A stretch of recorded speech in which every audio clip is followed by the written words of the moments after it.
فأقبل بعضهم على بعض يتساءلون قال قائل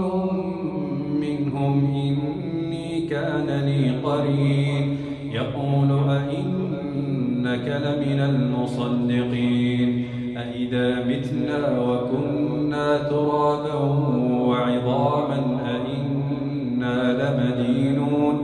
قال هل أنتم مطلعون فاطلع فرآه في سواء الجحيم قال تالله إن كدت لتردين ولولا نعمة ربي لكنت من المحضرين أفما نحن بميتين إلا موتتنا الأولى وما نحن بمعذبين إن هذا لهو الفوز العظيم لمثل هذا فليعمل العاملون أذلك خير نزلا أم شجرة الزقوم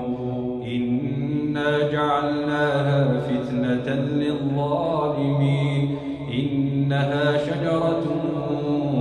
تخرج في أصل الجحيم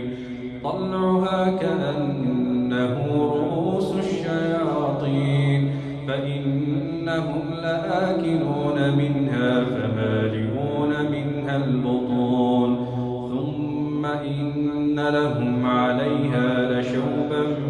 من حميم ثم إن مرجعهم لإلى الجحيم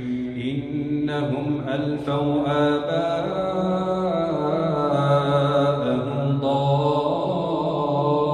ضالين فهم على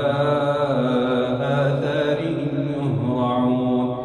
ولقد ضل قبلهم أكثر الأولين ولقد أرسلنا فيهم